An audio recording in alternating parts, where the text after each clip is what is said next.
ભારતીય જનતા પાર્ટીની પ્રક્રિયા છે। અનેક નિયમો ભારતીય જનતા પાર્ટીના છે કે એકથી વધુ કોઈ પાસે હોદ્દો ના હોવો જોઈએ બને ત્યાં સુધી, અને છતાં કદાચ આખા રાજ્યની અંદર 2-3 બનાવ એવા બન્યા હશે। દરેકને મેન્ડેટ આપે એ જ સહકારી ક્ષેત્રમાં ઇલેક્શન લડે એ પણ ભારતીય જનતા પાર્ટીની નીતિ રહી છે। લગભગ 350થી વધુ ઇલેક્શનોમાં 349 જેટલા ઇલેક્શનો ભારતીય જનતા પાર્ટી આ મેન્ડેટના આધારે જીતી છે। કેટલાય લોકો સહકારના નામે ઇલ્લુ કરતા હતા, અલગ અલગ પાર્ટીઓ સાથે મેળાપીપણામાં ભારતીય જનતા પાર્ટીને નુકસાન કરતા હતા। એના કારણે આ દિન સુધી આટલી સીટો ક્યારેય જીતતા નહોતા। આટલી સંસ્થાઓ ભારતીય જનતા પાર્ટી એના આગેવાનો એનો કાર્યભાર સંભાળીને એક સારો વહીવટ આપે છે। એટલા માટે આ મેન્ડેટની પ્રક્રિયા એ અમે સ્વીકારી છે અને એના આધારે જ અમે નિર્ણય કરીએ છીએ। એમનો મત એ છે, અમારો મત એવો નથી। અમે તો સંપૂર્ણ ભારતીય જનતા પાર્ટીના કાર્યકર્તા તરીકે સહકારી મજબૂત કરવા માટે માનનીય મોદી સાહેબે જેનું મંત્રાલય બનાવ્યું છે, અમિતભાઈ શાહને જવાબદારી આપી છે અને અમને જે માર્ગદર્શન સહકારી પ્રવૃત્તિ દ્વારા સહકારની સમૃદ્ધિ બનાવવા માટેનો જે મંત્ર છે એ સિદ્ધ થાય એના માટે કામ કરીએ છીએ। એ લોકોને કેવું તો ગુજરાતની જનતા ભારતીય જનતા પાર્ટીના કાર્યકર્તાઓ નક્કી કરે, સવારે કોંગ્રેસમાં હોય, બપોરે ભાજપમાં આવે અને બપોર પછી એને પદ અપાય। એ રૂલ કહેવાય કે ભાજપના ધારાસભ્ય ને જીત કરાવવામાં મદદ કરીએ, એ રૂલ કહેવાય। એ સહકારી અને ગુજરાતના કાર્યકર્તાઓ નક્કી કરશે। કોઈ પ્રકારનું એ રૂલ સહકારી ક્ષેત્રમાં નથી ચાલતું।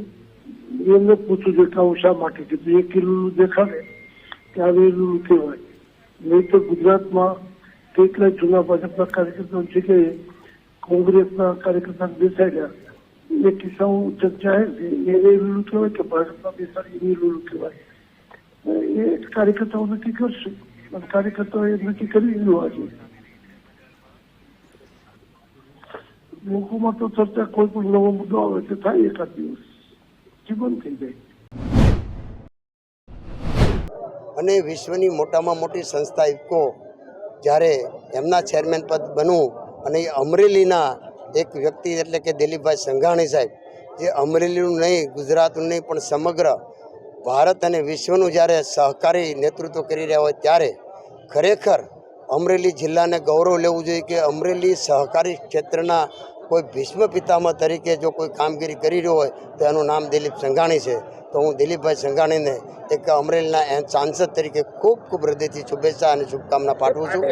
બોલ્યા છે દિલીપભાઈ વિશે, દિલીપભાઈ જે ઈલું બોલ્યા છે એમાં દિલીપભાઈ જરા પણ ખોટા નથી। એટલા માટે કે ભારતીય જનતા પાર્ટીની અંદર જે વર્ષોથી જે કામ કરી રહ્યા છે જે કાર્યકર્તાઓ, એમની જગ્યાએ જ્યારે તમે સવારમાં કોઈ પણ પાર્ટીના કાર્યકર્તાઓને ભારતીય જનતા પાર્ટીમાં પ્રવેશ આપો, બપોર પછી એમને પદ આપો અને બીજેથી એમને ટિકિટ આપો, એ ખરેખર એ મને તો પસંદ નથી। એટલા માટે કે ભારતીય જનતા પાર્ટી એક એવી પાર્ટી છે કે એમની આગળ કાર્યકર્તાઓની ફૌજ છે, એમની પાસે આટલા ટાઈમથી સત્તા છે, છતાં પણ જે આજે લોકસભાની ચૂંટણીની અંદર સમગ્ર ગુજરાતમાં જે મતદારોમાં નિરસતા અને જે કાર્યકર્તાઓમાં ઉદાસીનતા હતી એનું કોઈ કારણ હોય તો ભારતીય જનતા પાર્ટીની કાર્યકર્તાઓની જે અવગણના થતી હતી એ મેં નજરે જોઈ।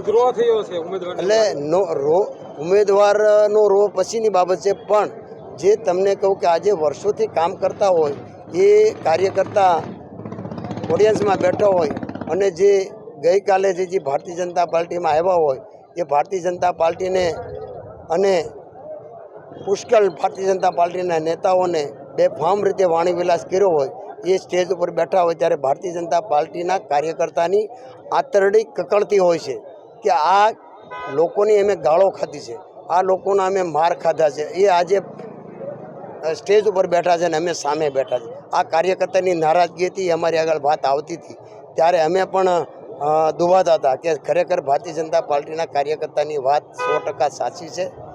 ભારતીય જનતા પાર્ટીમાં